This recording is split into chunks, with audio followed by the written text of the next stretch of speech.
the story of the people helping people all throughout this land of ours, because that's what we're all about. This is the story. This is the story of the people helping people all throughout this land of ours, because that's what we're all about. This is the story. Welcome to Powered by Volunteers. I am Chris, and I am joined by one of our stupendous volunteers, John Dorsey. John, how's it going? I am good. I just got off a shift doing a Powered by People Texas Food Bank call thing, and it's the first time I've ever done that. It is fantastic. Going to do it again as soon as I'm done with schoolwork, and we'll just see where that goes. I'm even wearing my, Beto-style shirt in honor of the occasion. You dress the part. Yeah. That's awesome. And thank you for getting out and phone banking. I know for a lot of people, it's really uncomfortable to do. I'm not necessarily comfortable with it, which is weird because I do all this stuff. But it takes a special kind of person to do it. So thank you so much for getting out and phone banking and just being awesome generally. So how were you first introduced to Beto O'Rourke? Well, I guess it's like how a lot of people were introduced to Beto. It was in the middle of the Senate race. It was a little bit before the Texas primary in 2018. And I heard this news article about this guy from El Paso, and I didn't even know where El Paso was.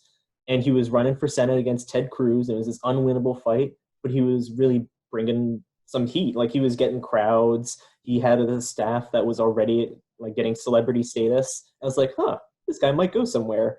And then by the summer, when he did his NFL thing, when he did, all sorts of these amazing rallies, I was fully on board. I was rooting for him to win until the last day when I was like, wait, if this guy becomes a senator, he's not going to become the president. So I was like, better be careful. And after that, when he decided to run for president, I was like, sweet, I'm on board.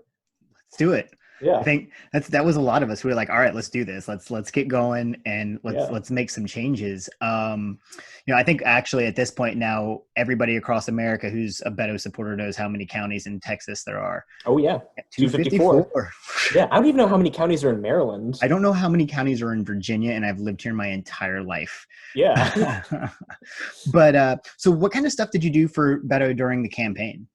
Well, right before he announced, I started a student group called Students for Beto at the University of Michigan, because I go to the University of Michigan, and I decided this would be a great way for me to get some of my friends to volunteer. We'll get some events, and then, on the night of the Michigan primary, Beto himself will show up, and we'll introduce him, and it'll be wonderful.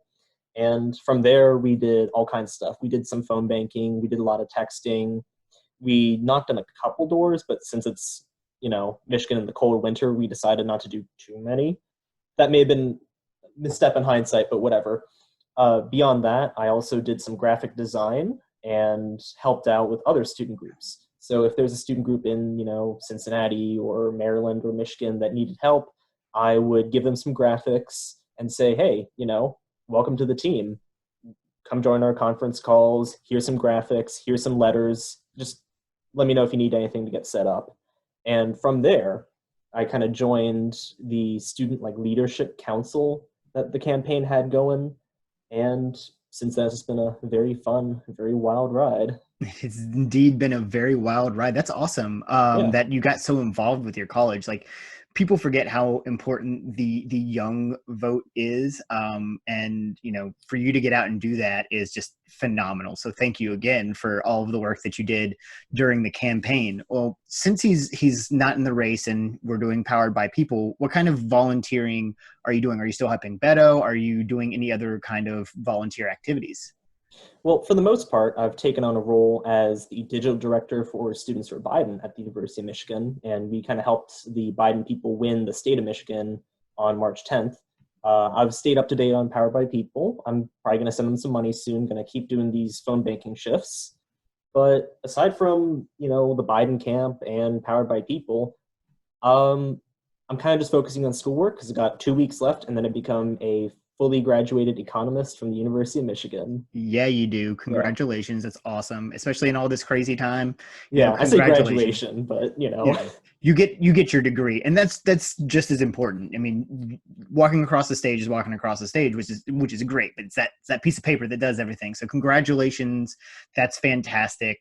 Thank you for all of the work that you've done. It's just been incredibly immense. And, joining in phone banking, it's just great. Like, Yeah. it's fantastic. I can't thank you enough for all of that. It's a wonderful feeling. All right. Well, thanks for coming on, John. I've been Chris for Powered by Volunteers.